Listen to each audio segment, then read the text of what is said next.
Olá pessoal, meu nome é Thiago Tis do canal Graça e Conhecimento e hoje eu quero compartilhar com vocês uma meditação sobre o seguinte tema: quem vai subir no dia do arrebatamento?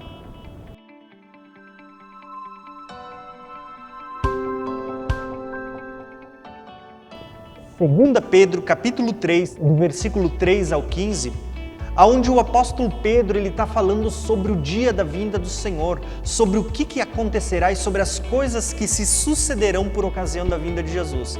E olhem as palavras do apóstolo Pedro se referindo à vinda de Cristo. Ele diz assim, versículo 3: Antes de tudo, saibam que nos últimos dias surgirão escarnecedores. Ele está falando sobre os últimos dias, sobre a vinda. Então, ele vai dizer lá pelo versículo 9, o Senhor não demora em cumprir a sua promessa como alguns julgam. Pelo contrário, Ele é paciente com vocês, não querendo que ninguém pereça, mas que todos cheguem ao arrependimento. Então, quem vive dizendo, a vinda do Senhor está demorada, ou eu ouço isso há muito tempo, eu vou dizer para vocês, se Jesus tarda, ou se parece tardar, é porque Ele é paciente e deseja que todos sejam salvos. Então, o texto diz assim, versículo 10, o dia do Senhor, porém, virá como um ladrão. Os céus desaparecerão como um grande estrondo, e os elementos serão desfeitos pelo calor, e a terra e tudo que nela há será desnudada. Visto que tudo será assim desfeito, que tipo de pessoas é necessário que vocês sejam?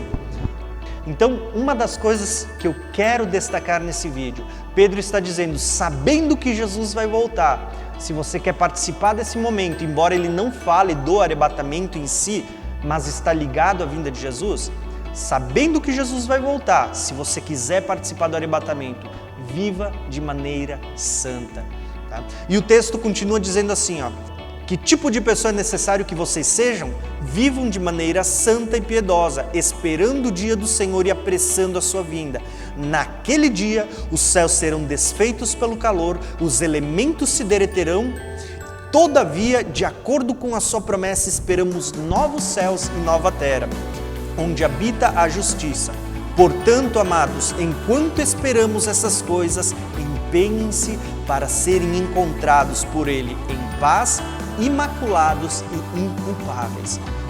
O apóstolo Pedro, ao falar sobre a vinda de Jesus e os eventos que se desencadearão por ocasião da sua vinda, ele faz uma pergunta para nós. Ele diz assim, sabendo que tudo há de acontecer dessa forma, que tipo de pessoa é necessário que a gente seja?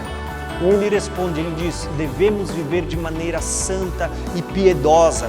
Devemos ser encontrados, se esforçar para serem encontrados em paz, imaculados e inculpáveis. Sabe o que é ser inculpável? É aquela pessoa a quem não se atribui culpa. Então, quando é que você é inculpável? Quando as suas vestes foram lavadas no sangue do Cordeiro e você não vive mais na prática do pecado. Talvez você se pergunte, mas o que é viver em santidade? O que é ser santo? Porque o texto diz para nós, sabendo que vai ser assim, procurem viver de que forma? Em santidade. O que é viver em santidade? Santidade significa ser separado das práticas pecaminosas, separado daquilo que contamina. Viva em santidade. Poderia citar alguns textos do livro de Apocalipse que fala daqueles que participarão ou que estarão junto com o Senhor e que entrarão para a eternidade. Apocalipse 21, 8 diz o seguinte, mas quanto aos tímidos, aos incrédulos, ou seja, aqueles que não creem, aos abomináveis, aos homicidas, os que se prostituem, os feiticeiros, os idólatras, os mentirosos, a sua parte é no lago que arde em fogo e enxofre, que é a segunda morte. Sabe o que Jesus revelou a João aqui no livro de Apocalipse?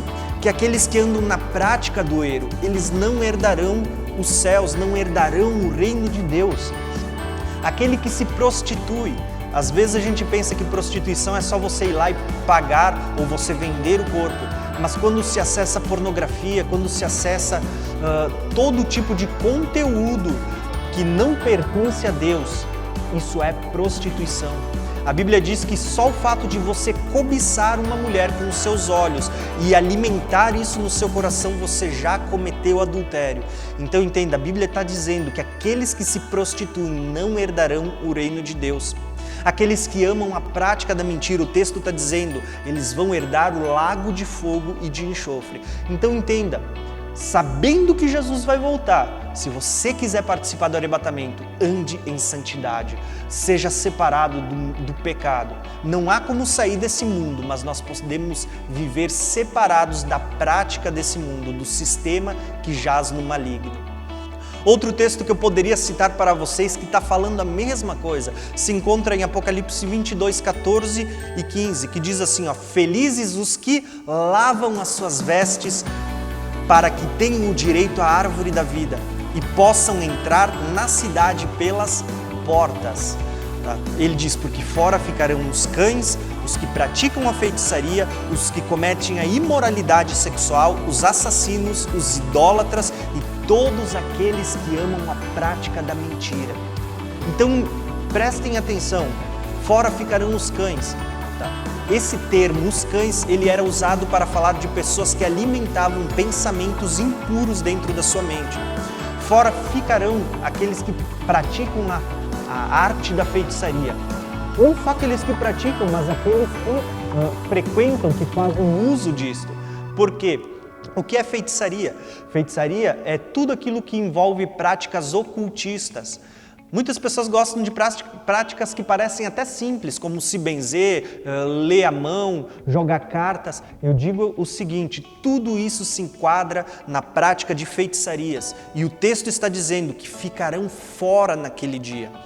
Aqueles que amam a prática da imoralidade sexual. O que é imoralidade sexual? O que eu apenas citei. Se prostituir, adultério, traição, pornografia, masturbação, o fato de desejarmos ou cobiçarmos com os nossos olhos e alimentarmos dentro da nossa mente, a Bíblia diz que já pecamos com o coração, todos aqueles que amam a prática da mentira. Então entenda, irmãos, mentira é pecado, não existe mentirinha ou mentirona. Mentira é do diabo, ele é o pai da mentira e se você mente, você é considerado um filho do diabo. Então não minta. Não negocie os princípios do reino de Deus. Talvez você diga, uma mentirinha não faz mal. Eu digo, faz mal, ela vai te levar para o inferno.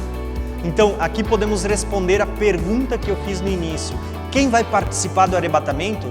Segundo o apóstolo Pedro, ele diz que tipo de pessoa é necessário que a gente seja, sabendo que tudo há de terminar dessa forma? Ele diz, vivam de maneira santa e piedosa. E empenhem-se para ser encontrado por eles em paz, imaculado e inculpáveis.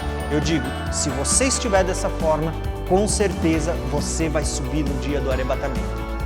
Se você gostou desse vídeo, não se esquece de deixar o seu like, de compartilhar ele com os seus irmãos e de deixar o seu comentário aqui embaixo. Um abração e até o próximo vídeo.